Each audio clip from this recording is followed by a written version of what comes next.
My name is Brian Jones, and I'm the CEO of the Moses Project. Moses Project was started by my wife and I 10 years ago. This year we are 10 years old. This year, um, it came about because back in 1998 and 99, Stella, my wife, put my name down to help out on a coffee bus. This coffee bus was going out on a Thursday night in Stockton and a Friday night in Middlesbrough, 8 till the midnight. Now I didn't want to go. We had a bit of an argument really, because I said to Stella, I don't want to go and work with those people. I don't want to help them. What do I want to help them for? You know. Um, but anyway, Stella said, well, I'm going. So I really went just to protect her, because my mind was working overtime and I was imagining all sorts of things, you know. I was totally wrong, absolutely, totally wrong. It's the wrong impression that you get of the people. So we had to go on a training course beforehand, and there were some people speaking there whose lives had been changed through the bus and who the bus had helped. And I heard stories about what had happened to them in the childhood, stories about them being used by the mother and stepdad to sell the drugs, stories of them being abused, you know, horrible stories about what had happened to them and how they drifted into drugs, you know, and drugs, they grew up with drugs as a normal thing. And I thought, this can't be right. I knew nothing of this at that time, absolutely nothing. So we went out to help out on the coffee bus, and I met some lovely people, a bit like Mark that you've just seen. You know, they're all like caterpillars, just crawling around nowhere, waiting for this amazing butterfly just to emerge. You know, and it's there in them, just waiting for it to come out. Absolutely fantastic. And anyway, we were on this bus, and after 18 months, sadly, this bus stopped through lack of funding and lack of support.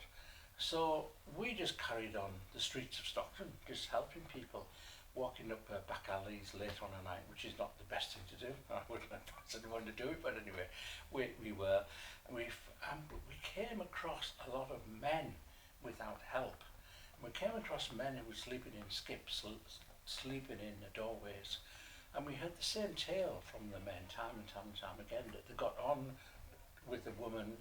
The woman had a baby.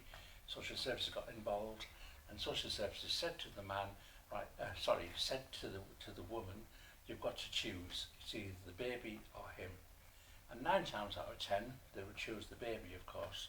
So the man was given all his worldly goods in 2 black sacks, told to go, stepped out the front door. Where do I go? And of course, their drinking habit got worse, the drugs got worse, they ended up nowhere to go, so they ended up on a park bench, ended up in a shop doorway, ended up in skips, you know. At that time, there was a couple of skips behind the shops in Stockton that were just for cardboard. And we go there and we see men buried sort of underneath the cardboard, you know. So we would sit and have a chat with them and buy them. At that time, McDonald's was in Stockton High Street as well. So we would buy them a meal, buy them a coffee and that, you know, just have a chat with them.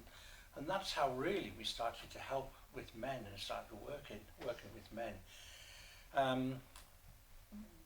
My wife was working part-time as a nurse. I was in business, and by that time I was only working part-time as well, but eventually I knew we had to do more to help these people, so I actually packed up work, and my wife went back to work full-time as a nursing sister, and a lot of her wages for the first couple of years went into the Moses just to help it going.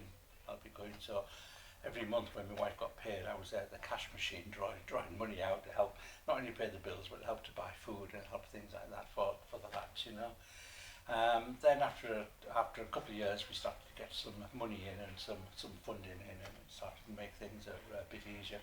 Stella, my wife, is now full time with me here at the Moses now. In 10 years, things have moved on from those days, which I'm pleased to say. So we worked with lots of lads. Pre-COVID, we ran a drop-in here pre-COVID where we could get 30, 40, 50 males coming in per day. Our average age group would be in the 40s. It's males over the age of 25 that we work with. And our average age group is in the 40s, but we've got men in the 60s coming in who've been on drugs and methadone all of their lives and just never worked in their lives, never ever done anything in their lives. I think that's so sad, you know. They've been bouncing around all the services, the same as Mark's been for many, many years.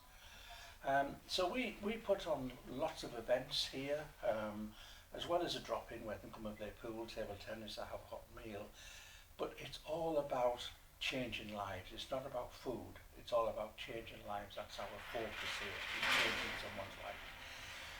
So we have people here trained to sit and have a chat with them. We have trained outreach workers that will take them out, even just take them out for a coffee on a one-to-one basis. And no one's ever done that with them in their lives. No one's ever spent time with them in their lives. So we've also been whitewater rafting, we've been to Beamish. We have a walk and talk project where we'll walk about 10 miles a day. That's when they're talking as well at the same time about all this stuff in here going out, you know. We have trips to the seaside. We have a 17-seater minibus, so we have trips to the seaside as well. And showing them that there's a different life from being stuck in Stockton Centre. And as we've heard from Mark,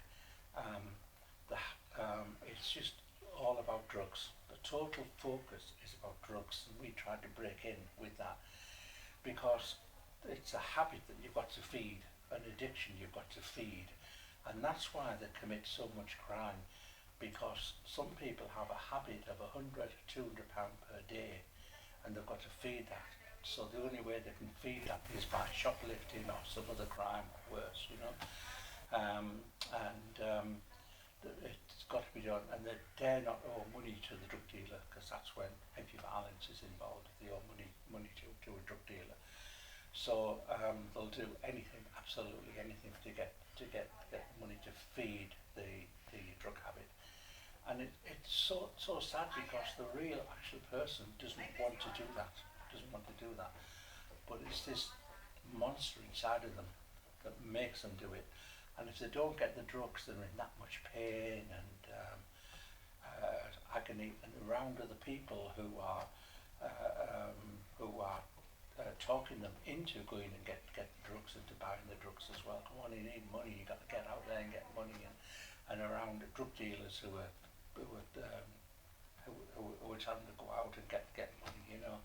So that's why they go out to do it. So we try to break in with that, and we've got lots of success stories, a lot more Marks about, you know. We deal with 3 different rehabs. It's not about all rehab. Rehab isn't for everybody. We've changed lives without people going to rehab. But we deal with 3 different rehabs. We can get people a medical detox for those who want one. And we deal with rehabs that are miles away as well. Mark's just gone to a local one. But we deal with rehabs up in Scotland, down in Leicester, down in Derby. They just have a great life when they go away. And because we send people away, we've got people now who are living in the Midlands, people living in Scotland, working, married, you know, leading really full lives that they never ever thought they would ever do, you know, before. Lives completely changed with the family. One of the best things that we've done, we've been to quite a few now, attend a wedding, to see them at the altar with their bride, when you know where they've come from. It's just amazing. It's really sorry, but yeah, it's just, you know, the lives have changed completely. It's just fantastic to see that happen, you know, absolutely amazing. And they have a family, and it's just based around love, not drugs at the core. At the core is love, and that's what it's all about. That's what makes it work, you know. So Yeah, we've got many, many people that will change lives. We always need help here. We always need volunteers. There's lots of things you can do if you volunteer. And being an outreach worker might not be for you, but we need people to come in the kitchen and help out with meals, people to wash up, people just to make teas and coffees, people just to stand on the floor to help out, people to help at the door. We have a wide range of people that come in. We need gardeners. We've got quite a bit of land here. We need people to come and help out with the garden, help out with that. So we have a wide range of volunteers. So if anyone is interested in volunteer, by all means contact me. You know? And we also need money to keep it going. We don't get any public funds at all. You know, we're not a commissioned service. So we have to look for our own money. We're always looking for funding and always applying to different funding pots that are about funding. But we have lots of members of the public that help us out. We have lots of people. If you go onto Virgin Money Giving, Google Virgin Money Giving, little box comes up. Put in there our name, the Moses Project, Stockton. And then you'll see our details will be there. Just come up and just follow the instructions from there. We have lots of people who are paying in £5, £10, £15 per month. With a fiver, there's not much you can do with a fiver, but when we have lots of people paying us a fiver, we can change lives with that. We can really change lives with that. That makes a tremendous difference to us, you know. We have people paying as a one-off. Some people give us £100 as a one-off, £200 as a one-off, you know, and all that is massive help to change lives and to keep people away from drugs, and so busy working with them. We work with all of the services. We link in with every single service going. We work very closely with mental health, the crisis team, probation, the homeless section in Stockton. The 13 group, CGL, who give out the methadone. So we work with all of the services, and we're really busy here, really busy with people. Yeah, so that's what we do. The Moses Project.